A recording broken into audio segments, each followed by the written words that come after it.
Sup, guys, and welcome back to the No Ball Knowledge podcast, where today we're going to be talking about Manchester City.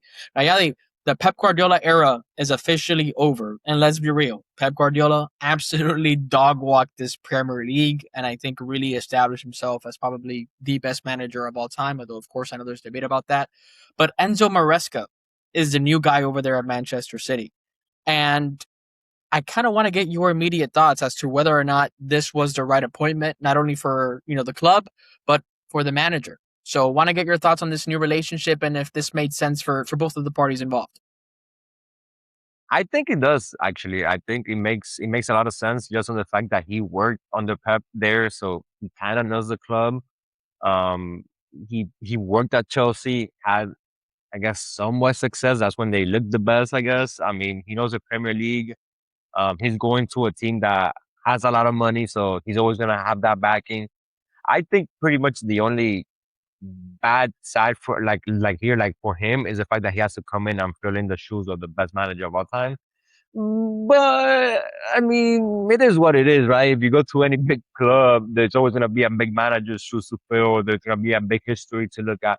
So I personally think when it comes from the city standpoint, they got the best guy that they could have gotten because it was either, in my opinion, him or Arteta, which are just the two guys that worked on the Pep and knew like the club. And for him, where was he gonna go? Wait, he was gonna go to a big club with unlimited funds. Wait, he knows the club, he knows the league. So I think it was actually a very good appointment for like for both of them. I think they are sort of pretty much trying to set themselves up for success. It's gonna be hard because it's the Premier League, but they're doing the best that each side could do in order for them to have a successful season. Yeah, I couldn't agree with you more. And it's funny, like people love to talk about City and the money that they spend and all these things, and I'm the first one to criticize that because you know I'm not a big fan of these financial takeovers in football. But I will say this, man, you got to give credit to City when it comes to transfers, managerial appointments, things of that sort. They tend to get a lot more right than the average club. Very rarely do you see them make a decision that is just brain dead. Whether they overpay for a player or whatever it may be, like they sell fantastically well, they buy well, and they tend to often make pretty good decisions. They make mistakes like any other club. When you look at the amount of brain dead decisions that the majority of these big clubs make compared to that of a Manchester City, they are a fantastically well run club, and I got to give them credit for that.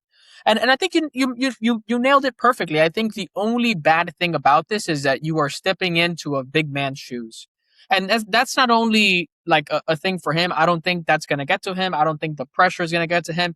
But it's a matter of the fact that Manchester City fans for the last 10 to 15 years have been very spoiled. They've been very, very, very spoiled, and it's going to take a while for them to adapt to the fact that hey, you don't win 4 Premier Leagues in a row. That's not a thing. That's not the norm. And so I think the only way where this Enzo Maresca project really fails is just in these young generation of fans that are used to winning and used to competing for the major honors every single year, kind of having to adapt to the fact that they're not that club anymore, and this isn't Pep Guardiola anymore. That's the only real way where I can see something like this going sideways. But I think the perfect. I think it's the right appointment. And even Chelsea fans, and if you're one of them, please correct me if I'm wrong. They weren't very too happy about his departure. He kind of left on his own terms, and he didn't really like what was going on at the club. So even then, he beat PSG in the Club World Cup final. Chelsea fans were very happy with how he was going there. They kind of saw the vision, and overall, everything really makes sense for them. Truly, it does. And I think that a good season for them is just kind of showing that attacking high intensity football again, showing that he's implementing his ideas, that he is, competing. And I think as long as Manchester City fans can see that this was the right guy to, lead the new era, I think I would count that as quote unquote success, or rather the step in the right direction. And of course, they made the very big signing of Elliot Anderson, 130 million pounds, which I'll be honest with you, I think they overpaid. I saw him in the World Cup. I don't think he's going to be this Roger replacement. So I do fear kind of, how they're going to utilize him. It kind of feels more like a club signing than a managerial signing. So, just kind of want to get your thoughts on that, especially with rumors that Rodri might be moving on. Yeah, I mean, we know that English tax is it's a little crazy. They bought him, if I'm not mistaken, they also bought the CDM from Morocco, like the 18-year-old kid who had an amazing World Cup.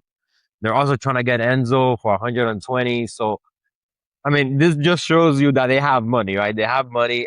And I think like from Moresca like standpoint, I do like the fact that he's trying to make his own team, right? Like signing a player like Enzo kind of shows that he's not gonna try to live sort of like with the players that Pep had.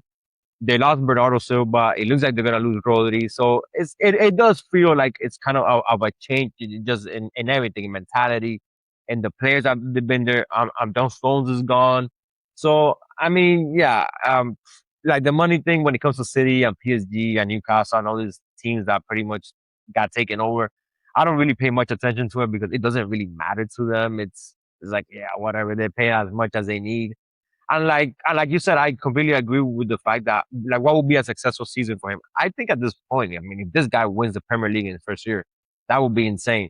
So it would just be anything about just showing that they're a somewhat good team, right? Like you go in the Premier League and you compete and you're not 40 points behind the champions, right? Like in December or something like that. And then the Champions League pretty much the same thing when it comes to transfer, yeah, they got Elliot Anderson, who, like you said, I do believe that's more of like a club signing. It does not feel pretty much like a manager signing, especially with him trying to get Enzo now. We'll see. Like we'll see what happens, but yeah, I mean that's not a signing that I would have done personally, especially for that type of money. I'm giving the other players that there are out there, but I mean, and they signed them and they're going for it. But yeah, he has a lot of great players up front, good players in the middle, and let's see what he could do with that team.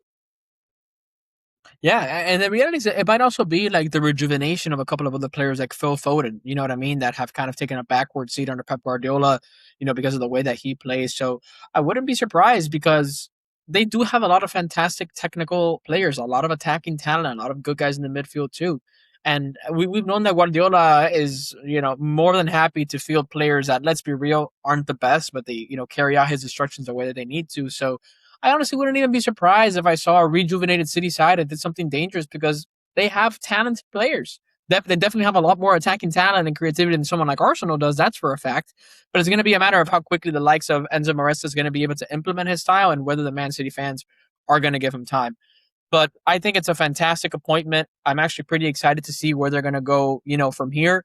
And also, given the fact that Guardiola went 2 years without really picking up any major honors, I think it might also buy him kind of, some time. Because if he would have come in right after Guardiola did a madness, I mean, there's no real excuses. But, if he can get the fans and the media on board and kind of say, hey, Guardiola didn't win the league for the last 2 years, hasn't won a Champions League in a while. Clearly, this team has been in a downward trajectory. It's now my time and my moment to bring them back to the top. He definitely is going to buy himself some time, and I think that's already what it's going to come down to. I think he will be successful there. I think he will win there.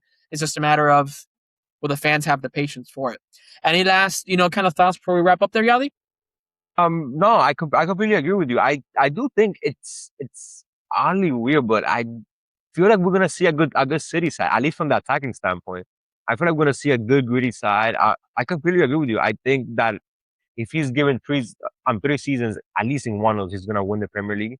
And we saw it in the Club World Cup with Chelsea. This guy is pretty good when it comes to this tournament type of like tournament type games.